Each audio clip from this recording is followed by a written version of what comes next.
today we're going to be doing a shingle reset around AC elbow.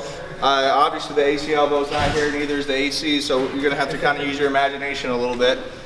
Pretty much all we do is we obviously start down there at the bottom. I'm going to have Tyler start doing the flashing around here so you guys can kind of see how we do the flashing to kind of finish off sealing this off while I start to talk to you guys about this. We start from the bottom, always of course, whenever we're doing a sloped roof. We start off by laying our UDL, our 30-pound UDL all the way down on the bottom. We slide it all the way underneath, and then we also slide the shingles underneath. But on the sides here, we slide it underneath the metal to do the flashing. The UDL goes all the way underneath, and then we sandwich this. So it's pretty much just like a sandwich, like how it is on this side over here. We didn't do the shingles all the way in, so you can kind of see the UDL runs all the way underneath, and then the shingles will come back over on the top like how it is over here on this side. Then the paper goes on the very top right here. It doesn't go over the flashing. I mean, it doesn't go underneath the flashing. It goes right over the top because all the rain is going to run down this way, so you want none of the water to hit the bottom of the flashing because it won't run inside the house and cause damage. But around here on the other side was where he's putting the tar and everything. That's it's all sandwiched right here. Pretty much how I'm telling you guys over here with the paper and then the shingles. And then over here we come back with the tar, and then we're going to 3-course it here with the tar, the webbing that we have right here. It's a 4-inch webbing. We like to put this around all of our penetrations when we put tar down, just for the simple fact it makes it a little bit stronger. It doesn't crack as easy in the sun or in the weather when it heats up and then cools down at night, like how it's going on right now.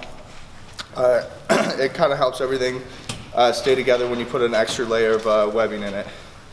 But I mean, does anybody have any questions or any concerns that you guys run into out on a shingle reset that's around an AC elbow? I know that we've been having some warranty issues lately with this. That's why we're doing this. So does anybody, especially in the B2B or the residential side, really have any questions about how to kind of make this a little more watertight than what we're doing right here, what we're showing you guys right now? I know a question that comes up sometimes is how to flash this properly, but as you see, Tyler put out some tape around here to kind of make some nice sharp edges to make it look nice and clean. So when we pull up the tape, that it's going to be nice and sharp edges at the end. But that's why we're using the webbing also, just to kind of make it a little more secure, you know, put an extra layer on.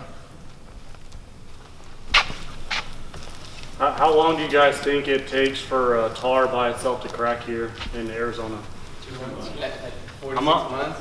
2 months, 4 to 6 months, easily. Then they're no more than 6 months, that tar is all cracked. So every time, I didn't know this. I thought that it was a practice or a standard here that we used mesh and everything, but I was proven wrong after we went out to some warranties, and after we had tarred a bunch of stuff, like within the next month or two, it was all cracked up again, you know.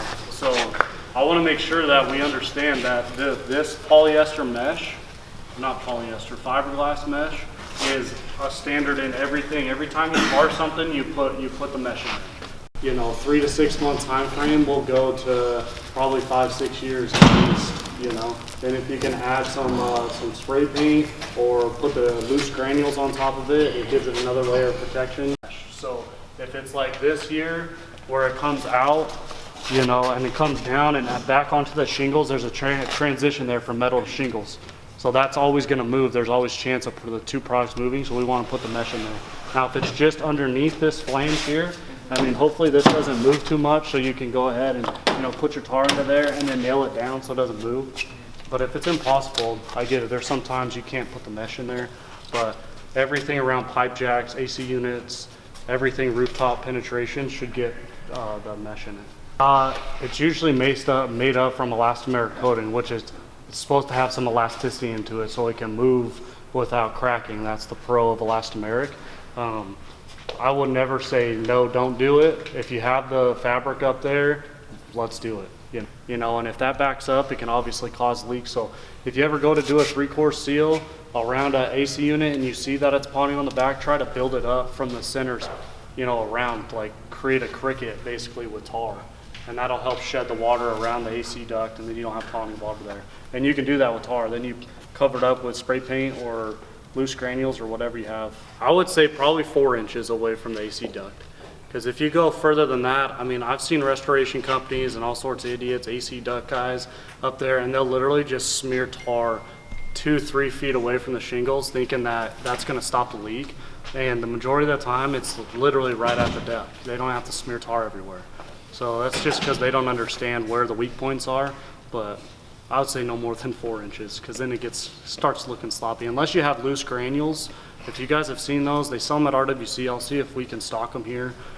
But it's literally just a bucket of granules that come in different colors, and you just throw them in the tar when it's wet, blow the roof off, and it kind of looks like a shingle when you're done.